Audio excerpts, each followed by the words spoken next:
Hello, and welcome to a special episode of Course Correction on Between Us Girls. This is an episode that was supposed to be aired in April of 2019. This was going to be our last group episode, but I ended up recording it by myself with Rachel Dojal. So these are like the lost files. So you guys are going to get to hear about her and kind of how her life is or was at the time. And we talk a little bit about Nipsey Hussle and his work, because that was right that very same week that happened.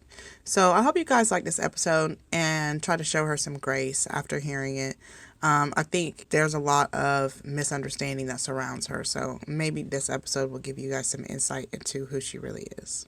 Okay, I am here, Michelle, with Between Us Girls, and I'm here with Miss Rachel Dozal on the phone. Rachel, say hello. Hey. So, I am so excited for this conversation, and I'm so happy that you agreed to talk to Between Us Girls.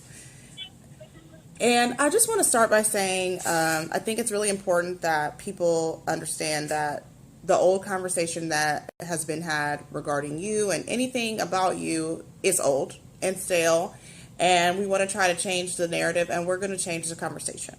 So today I'm just going to have some girl talk with Rachel, and we're just going to talk about life and motherhood and all kinds of things that us moms do. So Rachel, why don't we begin by talking about what you did today? Well, like any given day, is pretty much a mix of juggling artwork, whether it's creating it or shipping it or trying to market it, doing hair, and taking care of my little guy, Langston. He's 3. And this week is actually spring break for him and for my middle son, Franklin, who's 17. He's a junior. So, yeah, it's been kind of just a mix of doing Franklin's hair. I always do his hair for school, but when he's on spring break now, I seem to do his hair like twice a day. He's just really picky about, he wants this like blowout, curly top type look. Yeah. And he can't do it himself. Right. like just random times a day, like, I want to go hang out with friends. Do you do my hair? And I'm just like, really? Right. So this week has just been one of those weeks where, today just kind of a little less productive than usual, but I love spending time with my kids, and, they're both, like, the highlights of my day regardless, so, right. Yeah, just, running around, getting groceries, cooking, cleaning, all that kind of stuff. Just doing the mom thing. Doing the mom thing, trying to pay the bills while doing the mom thing. Right. So how are you earning? What are you doing for income right now?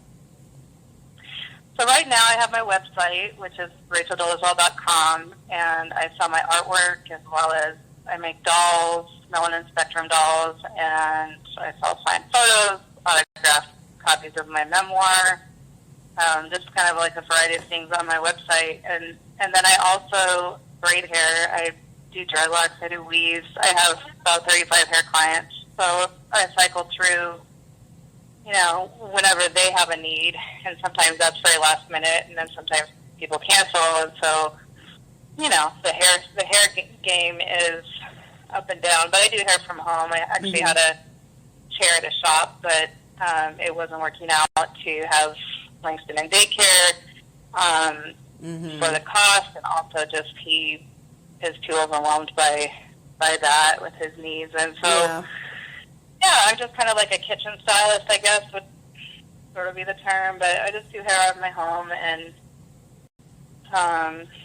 that's pretty much, social media. I have a YouTube channel now, so I try and do a video whenever I get a chance, a few extra minutes to do that, but otherwise I'm painting or doing collage work or commission art projects or just, a wide array of things, really. So yeah, every single day is different, which is fun on the one hand. On the other hand, it's annoying and frustrating. Yeah, that's true. I like to be organized and scheduled, and yes, as a Scorpio, I can totally see that. Yeah. So I'm not the self-employment gig is not really my first choice. at all. It's just out of necessity. And really, hair and art have always been what I fall back on when I don't have a salary job. Mm-hmm. So, throughout my life, since I was 9 years old, I was buying my own clothes and shoes. Wow. From creative entrepreneurial work, So, I just kind of have a little array of side hustles that then become the main hustle when there's nothing else. Yeah. So let me ask you then, do you don't feel like you have enough with your just working out of the house? You feel like you're like there's a lack without the salary job? Is that how you feel? Or you feel like the salary job is more beneficial to your spiritual needs, like being able to get out and do that kind of thing? Well, my main salary job previously was teaching, and I really miss teaching because I love to read, I love to engage in academia, and I miss that kind of like just intellectual challenge, and I miss the interaction with students and colleagues, and that was really fulfilling to me socially, I guess. Yeah. I really don't have a social life at all. It's like 0%. Yeah. And my heart is way too shattered to even consider any kind of romantic anything. So, there is kind of like an element of isolation and loneliness to being self-employed that I don't think is great for my spirit long term, but I can survive it.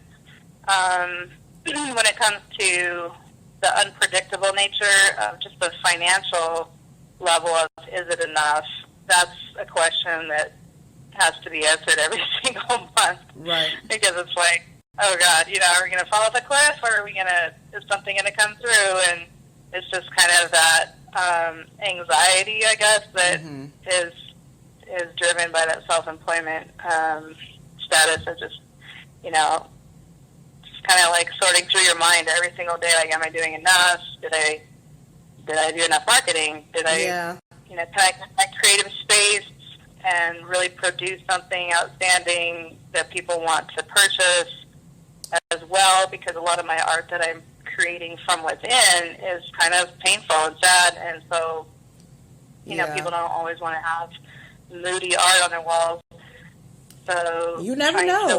There's a whole host of people that are moody and melancholy and would love to tap into that. So I feel like it's not like I don't create that, but I just kind of cycle through. I have like several different series, so I try to not only create that. I try to also create and connect with things that bring me joy, or things that are some kind of human commonality theme, or just abstract art, because a lot of people like abstracts, and because they're so interpretive and it's not right or wrong or black or white or whatever. So I guess just kind of sorting through that space of balance for my spirit, and then for the bank account, and then the kids' needs, whether it's financial or just my attention. And sometimes it is really tricky to stay available in that creative space when it's constantly disrupted, like every 10 minutes. Yes, I understand. With a toddler. So, I know. My daughter is 6 years old, and it's like, can I just have like 10 minutes of straight, like where I'm working? I understand that you need me, but I need this. So like, you know what I wanted to ask you? I have two questions actually. I wanted to ask you if you thought you were a spiritual person, and then also I wanted to ask you what you do when you need like some self-care. Do you have a routine, or is that something that you lack right now? Because a lot of moms kind of don't have that. So you can answer either question in whatever order. Well, I do feel like I'm more of a spiritual than religious type of person, and a lot of that just comes from being raised in a very cultishly religious household where religion is very triggering for me. Christian religion, particularly, especially the white Jesus variety. So, I just kind of try and separate from that, but I still have a belief in like a creator, an energy. I just can't discount that sense of connection to spirit. So I do stay connected. I do know who I am in that sense of the, part of my identity or whatever, spiritually. And that's really important because that's, that's really what drives a lot of our authenticity and interactions and kind of like that bedrock core that you have to go to when things are in an upheaval state. Right. So, and then also as far as self-care, that's something I've really struggled with my whole life. I mean, I fight for time to take care of myself. I also really have never overcome the notion that I was raised with this idea that if you're having fun, you're sinning. Oh, yeah. So I was constantly getting punished for anything that I enjoyed, even if it was just creative, like nothing wrong really. It was just like, no, you can't enjoy dancing, or you can't enjoy whatever. Oh, that sounds so oppressive. Yeah, well, yeah, I mean, I was raised with yeah. a really terrible patriarchal type of household, sexist, whatever. So, I think that when it comes down to self-care, it always happens around the edges. Like, I do have some things, like I drink tea, I take hot baths.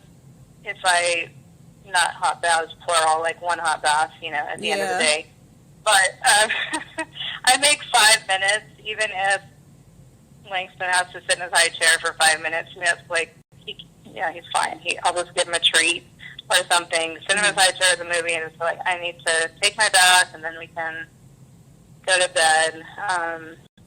But I don't really have any vices for coping mechanisms. Yeah. I would say that when it comes to self-care, other than hot baths and tea and a few things that just kind of keep the edge off, I don't necessarily have any, sustained, mega plans for, like retreat or, time for therapy or anything like that. So, that's just kind of how I'm functioning right now. But I think you're functioning like a lot of mothers. And that's, really a lot of women. And I'll just say that, and shoot, a lot of men too. People who, we live in the society where the goal is to make money. Because if you don't, you won't eat, Right. Instead of, how can I live my best? How can I feel good? And that's kind of what I'm trying to break into. Because I, like you, never really had self-care. I was never really able to put myself first before anything. And while I love my children, I'm trying to learn that if I'm not okay, they're definitely not okay. And so I think that's one thing that women and mothers in particular always feel a little bit guilty when we go and enjoy ourselves. Or even if I use the restroom alone and I purposefully lock the door, I'm like, I know she's going to be trying to come in here.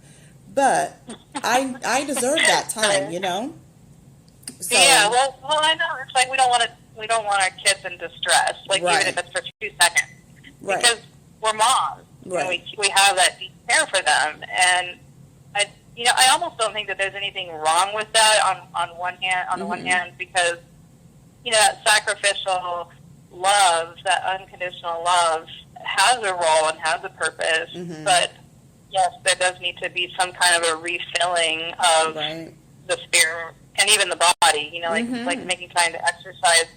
I try and exercise, and, Langston's right on. I can't even exercise. Right. It's like a health and safety, it's like a safety issue if I exercise. If you try to work out. Hit him with a weight, or he's going to try and get his hands into the elliptical, or, you know what I mean? It's just, so I feel like, I could probably do jumping jacks when he's in his high chair or something, if I was really committed. But, burpees.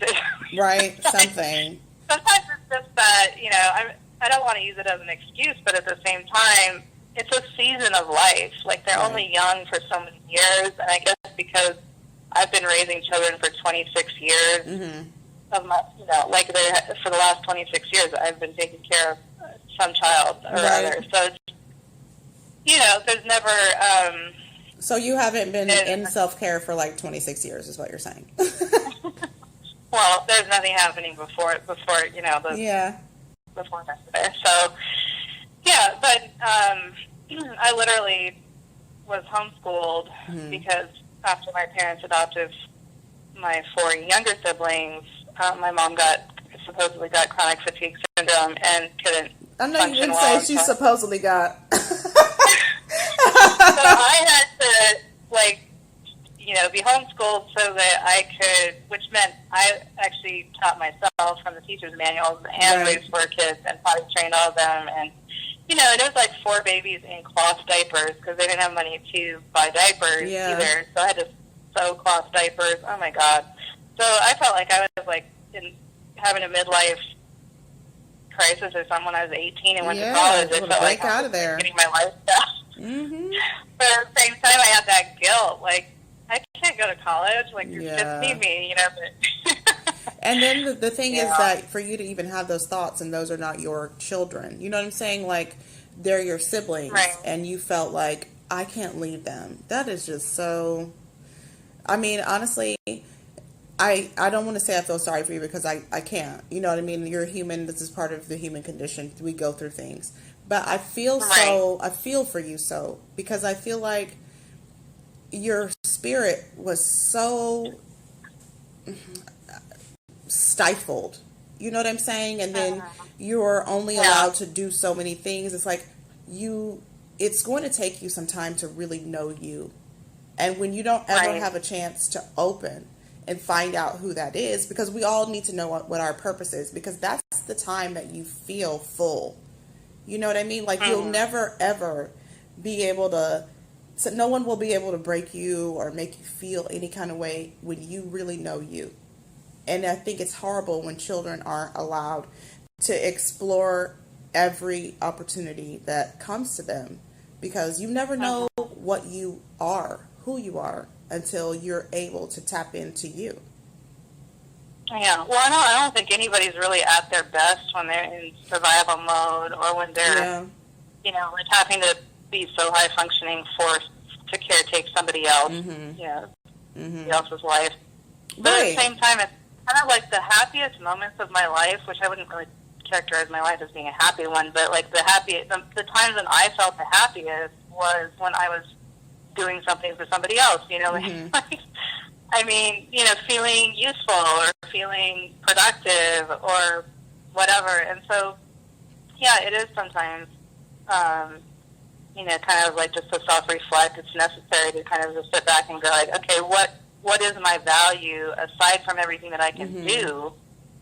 What is my value? And I think that a lot of the relationships that I've been in with men or women, romantic type relationships, have been based on what I can do for the other person. Right. And that's kind of why I'm just taking a break. I haven't been with anybody for 3.5 years. I'm really just trying to take a break from that. I have my kids, obviously, that I have to show up for, everything to take care of them. But, just to pour a little bit into myself if I have anything, left to give or whatever for the day, because, I'm worth more than just tasks and cooking and cleaning and taking care of people. So I mean, and then again too, sometimes people, that's their purpose, is to be a nurturer, because everyone is not a nurturer. And since we're really supposed to live in a community, I could be like, Rachel, I need somebody to hug my son because I don't know what the hell going on. You know what I mean? Because I've never been super soft. Now, of course, I love my children, but I've never been the super sweet, hug, love all the time mommy. I'm like, we have to work. Do you want to pull the cart or you want to push it? Because I'm by myself. So I get into that too. I feel like I'm always one way instead of trying to do some of both, Yeah. Especially with the teenager. So can you talk to me a little bit about your experience with teenagers? Oh gosh, well, I only have boys. It seems like it's impossible for me to make a girl, which is another whole conversation. But they're more trouble than they look. They are trouble, daughters. So with boys, because my oldest is now he has 2 bachelor's degrees. He's headed to London for his master's, and hopefully then law school after that. I feel kind of like, okay, there's one success. I can, be confident that something was working. But with Franklin, I mean, he's 17 now. He's grown so much in the last Oh my God, 3 he years. has. And like, of course I don't know y'all Yeah. personally, but just seeing pictures, I'm like, he is such a handsome little fella. Oh, yeah, I know. And he doesn't even know it. I mean, he doesn't even think he's, I mean, it's just like, oh my God, once he goes to college, he'll figure it out. Yeah. Because there's this weird situation. Okay, we live in a community that's 2% black. So, like, the high schools and stuff are just kind of weird. Like, the girls like either black, like darker black guys or white guys, and they don't like light-skinned black guys or mixed guys, whatever. And I'm like, trust me, it's not the whole world. You'll be okay. Yeah, he'll be all right. He'll be fine. But right? It's like you will have a situation at some point when somebody's trying to have your baby. So just just move forward. You're fine. There's nothing wrong with you, because we've had so many conversations where his hair isn't right, and why is he so ugly and everything. I'm just like, oh my God, like if you could just hear yourself from an adult perspective. My son is like that too sometimes. Sorry, go ahead. Yeah, and the hair and the outfits. I mean, I don't know what girls are like at that age, but boys are no less high maintenance. Oh my gosh, it's ridiculous. My son called me at 10 o'clock last night from upstairs when he was supposed to be asleep, and he was like, can you run out and buy me a hoodie? I can go to bed. I'm not doing that. I don't know what you're trying to do. Ain't no fashion show up there at that school. Right. I know. It's kind of sad that it's that hard to survive social life in high school. Without a hoodie. But, right. Right. Or without a hoodie that says Champion on it, or whatever. Right. Like some it has insignia. to have a logo or a name brand, right. To put them in that certain status bracket. But you know what? And I feel like that's just part of it. Like, why? I don't want to wear a hoodie that has anyone else's brand on it but my own. And the only reason why I say that is because I want to promote me. And I want to promote what I stand for. I don't know what all these people do at home. And I'm standing behind their brand. You know what I mean? Like, that's why whenever we were talking a little bit about, you being able to really break out and do some things, like there are people who will get behind what you talk about.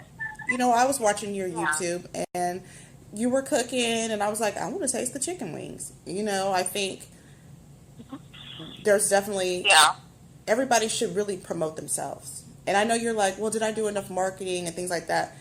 You do enough for the group that is following you. And not everyone is going to have 1 trillion followers, but as long as you have a dedicated group, you can do anything you want to. Yeah. Well, I think that, that idea of I'm not going to wear somebody else's brand, I mean, that's really what, not to change the conversation, but like Nipsey Hussle is really about that, right? Because, like I'm not going to work for some white record label or whatever. Right. Like I'm going to make my own label, I'm going to do my own thing. And I think that kind of mentality of being self-sufficient and, keeping all the money within the community and within your family and that kind of thing really does build more than the follower mentality. But that's something that's so hard to break through to a teenager. I mean, to get them to understand that. And I think that my oldest son didn't understand that until he actually went to college. I mean, it wasn't until he moved into the dorm that they all kind of like light bulb moments went off. I mean, he couldn't even keep his room clean until he moved out of the house. And now, and then his apartment is like spotless. I'm like, wow, you actually know how to clean and cook and, like, how come this never happened at home? But it's, what really that just speaks to all the things that you taught him. Like, he was really paying attention, even though he was flippant at the time, somebody else told me recently that their child went to live with other people, like, outside their family when they got to be like 20 or something. And they were like, these people are filthy. But it's like, that's what you really have to realize, is that your mom is not telling you to clean up because she wants to be mean. She's teaching you to not be a filthy person, because they're out there, and that's who you're going to end up. Somebody's got to be clean. Everybody can't be a hoarder. I mean, in other ways too, it's a real joy to see your kids like blossom and to Right. see that evidence of what you taught them come out. Exactly. And that's what, even with my teenage son, I hear all the time from other kids' parents, like, "What? Oh, he's so well mannered. He's welcome at our house anytime." Mm-hmm. I'm like, "Oh, really? Like, Right. tell me how he pulls that off."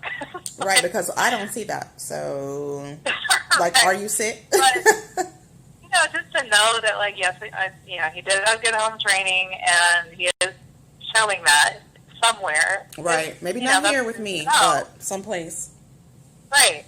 And I think, with a mom, especially being a single mom, there's always that struggle of, with boys, I don't know if it's the same with girls, but like the kind of kickback, almost like pushing against the mom, like they're asserting themselves as a man and trying to, Yeah, it's the same. do the opposite of everything that you say. And Mm-hmm.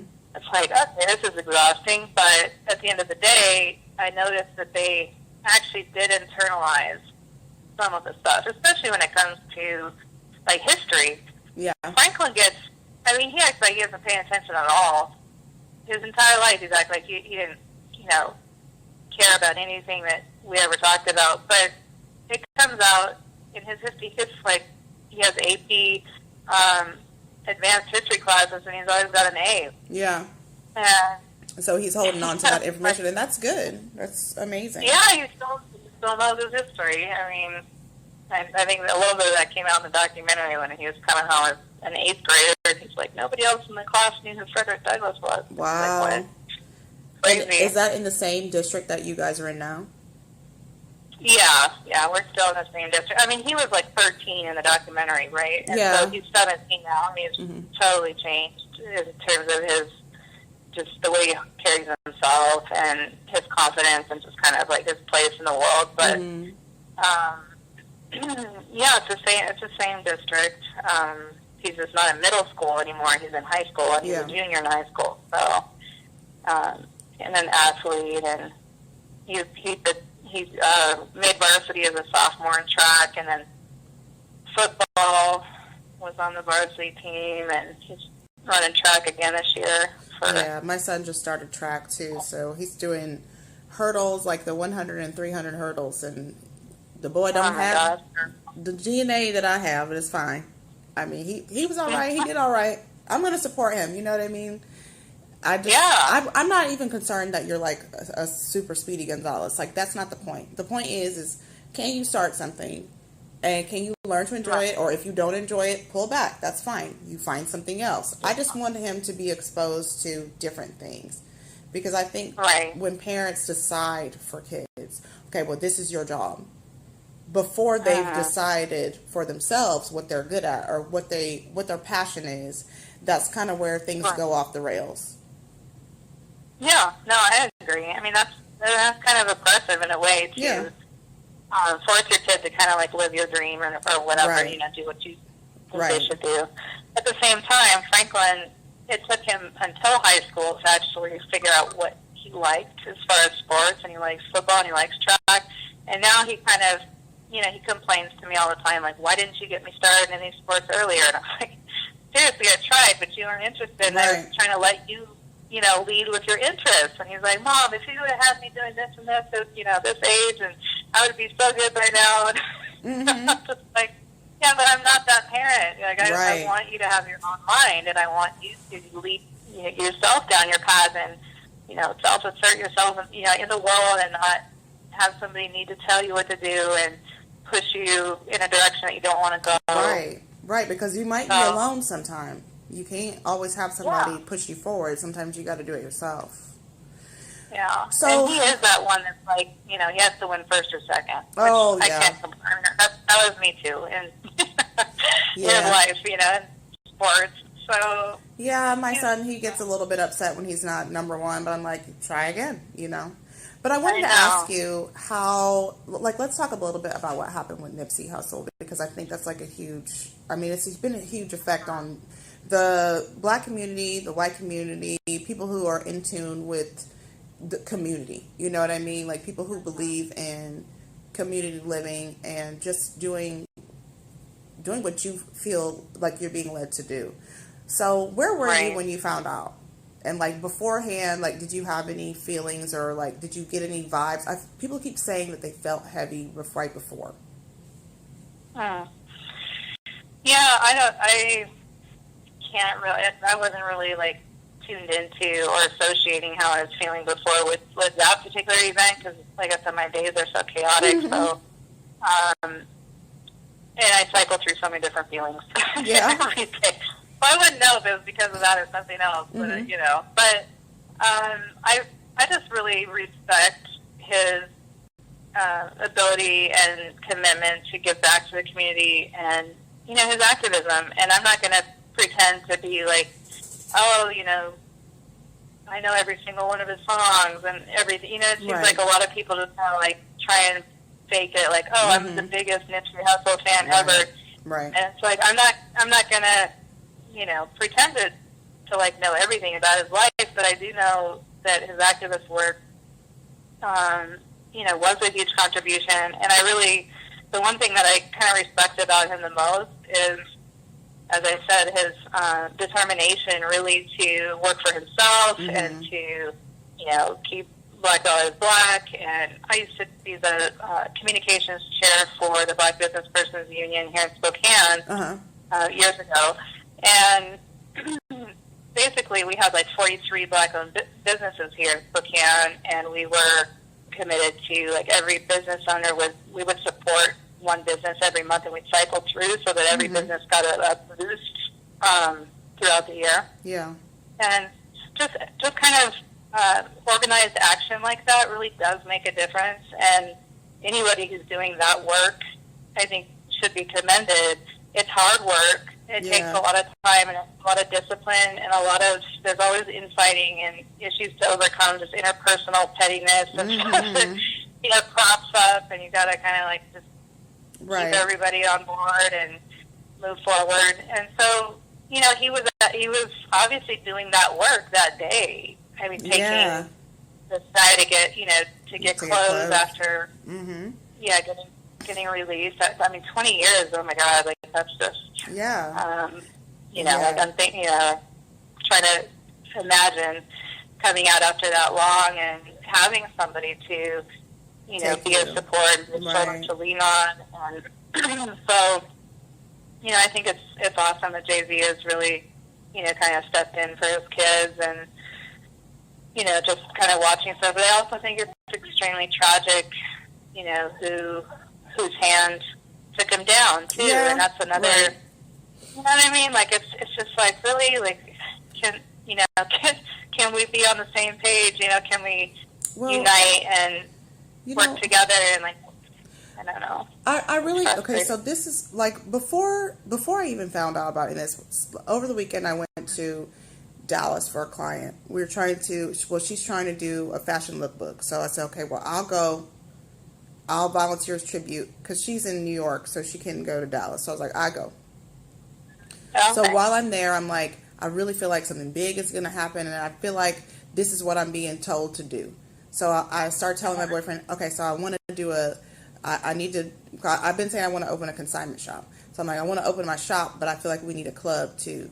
And then I feel like we need a little club lounge to be a place for people to network and do business in a safe space. You know what I mean? Because sometimes things get hectic. But then I also said I wanted to do a center, where we could do creative and performing arts for the kids. But then also if people want to do homeschooling, you could offer that too. Just something for everybody to be at this one spot. And then when we come home and find out that, I was like, oh, because that's somebody I could model after, somebody who's doing it right. Somebody I could have even eventually tapped into and said, can you please teach me what I need to know about how to build this up? Because I feel like that's the only way for us to win, is for us to really work together. Everybody's dollars go into pay for whatever space we're in.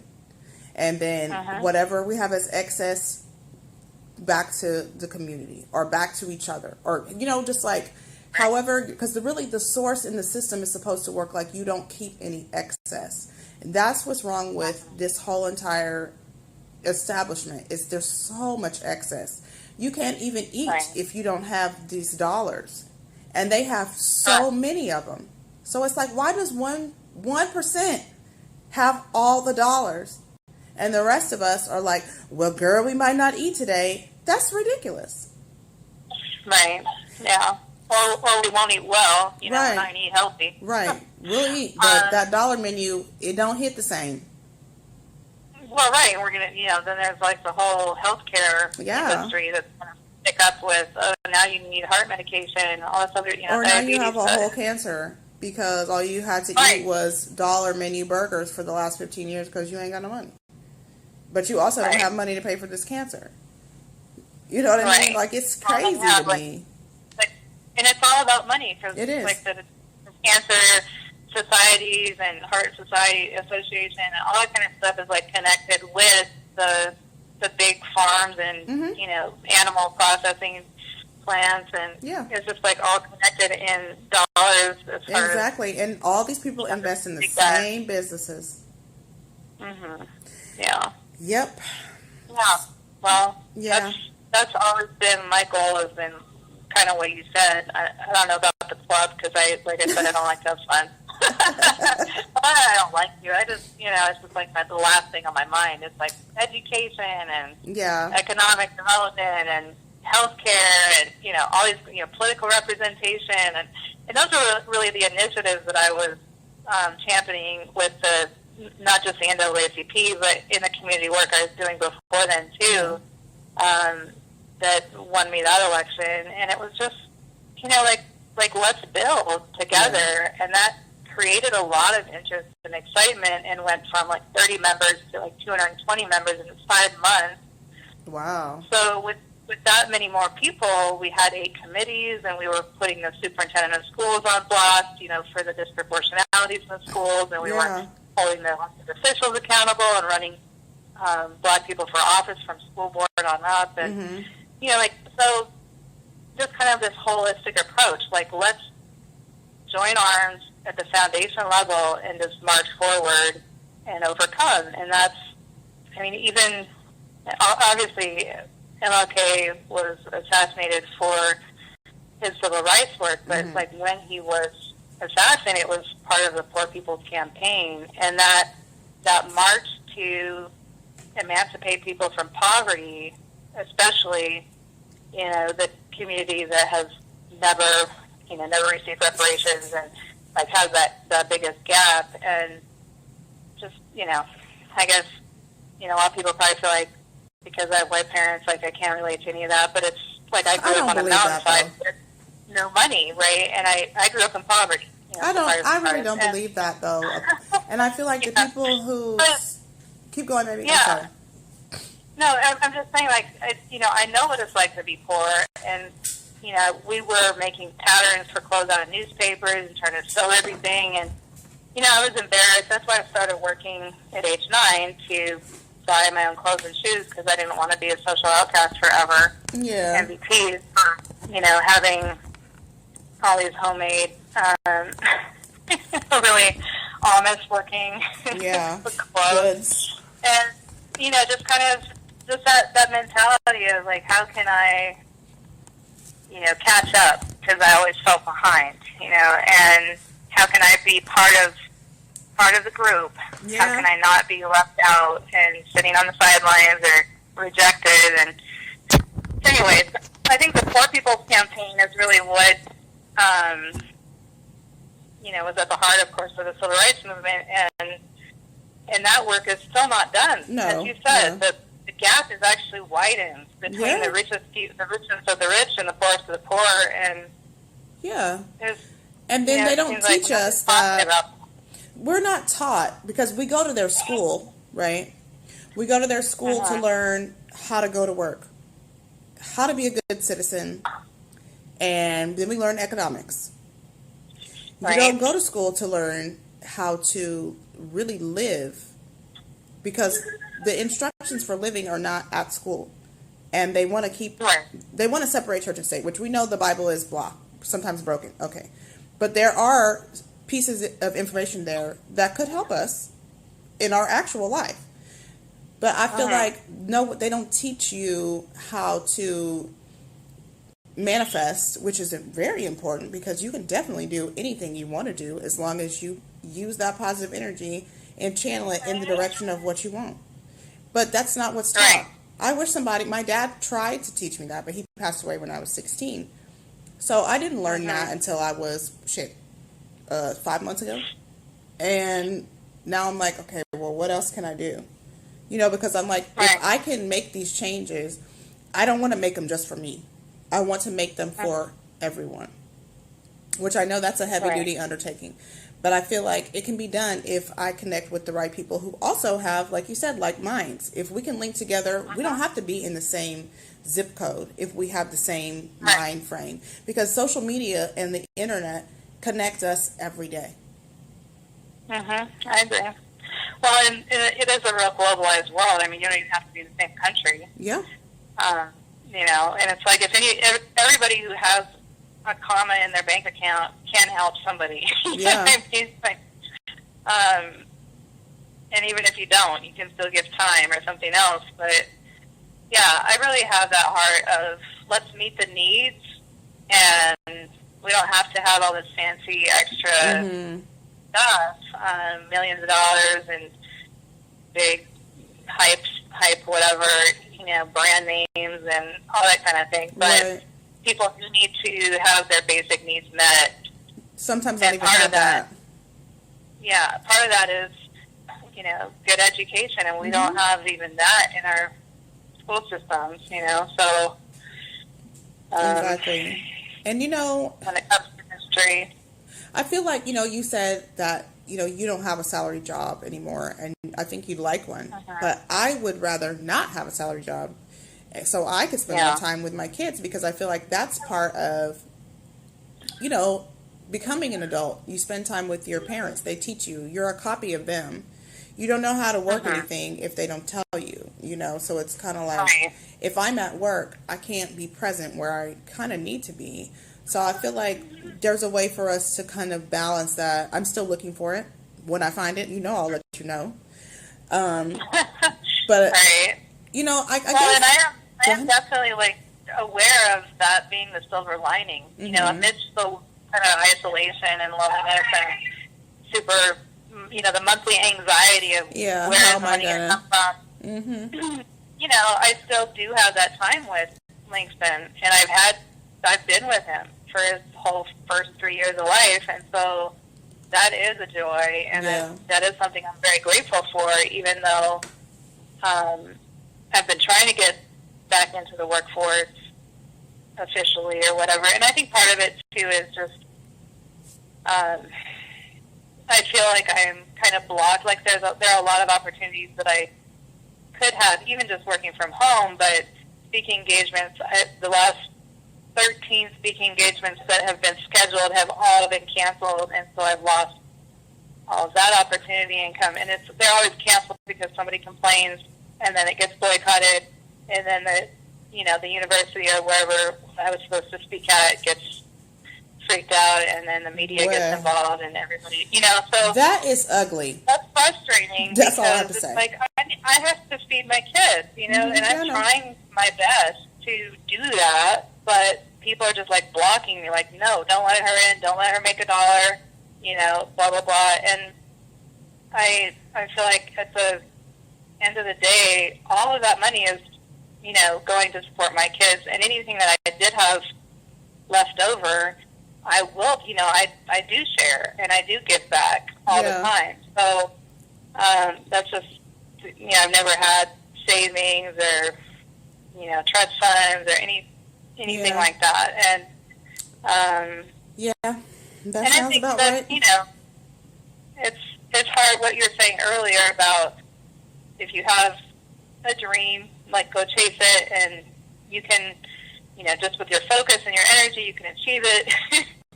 And sometimes I'm just like, but somebody who has a cool loan of $1 million or something like that would be so much easier Yeah. to achieve.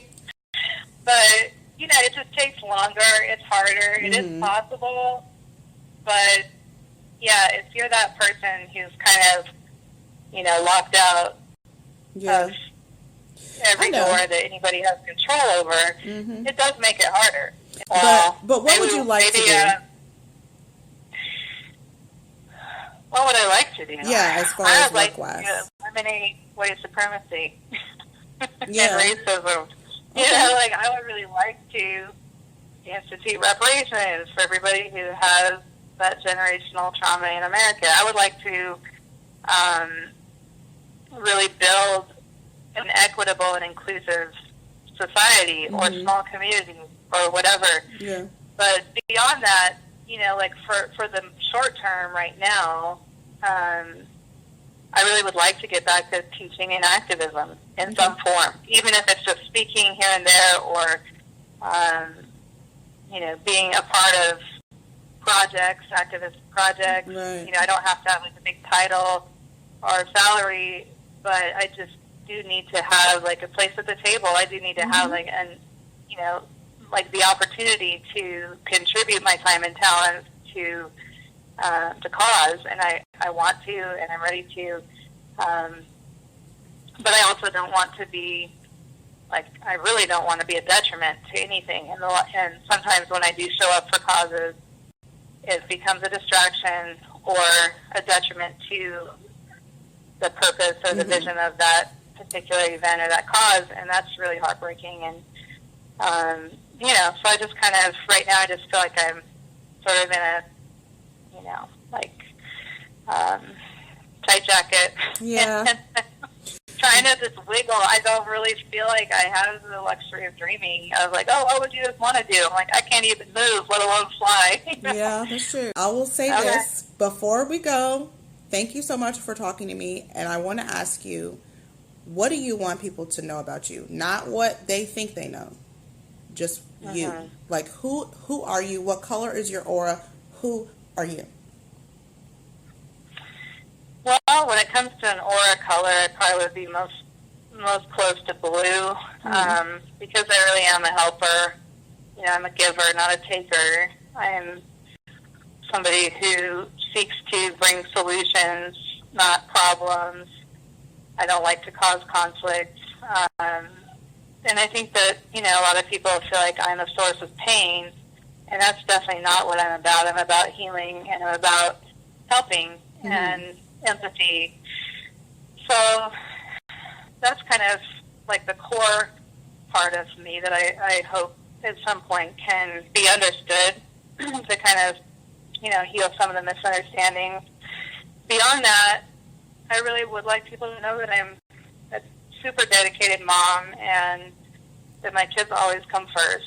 And it breaks my heart when, you know, things that happen to me affect them. You know, people, yeah, like they are always affected, and I hope that people kind of could take pause, at least to just consider that. Yeah. Yeah, because every time they block you, they're blocking your kids, and that's not cool. Right, and I will fight for my kids. You know, I might not always do the best at fighting for myself, but I fight for my kids hard, and I always will. And when it comes to like a personal kind of path, I would love to get back into education because I am a natural teacher and, you know, leader. I'm an organizer. I like to bring people together and create and catalyze things. And so that I'm creating artwork or creating in the kitchen or creating community programs, I like to create and build. So that's kind of the energy that represents me. So, I hope people do consider reading my book at some point. If you know, for anybody who's a reader, I know some people have seen stuff on TV or watched the Netflix film, but the only place that my voice really has a space is my memoir. Because that's the only thing that I had control over. Yeah. You know, the film, we didn't have any control over content or editing or... Yeah. You know, I was going to ask you if you liked that hundreds slant. of hours. Yeah.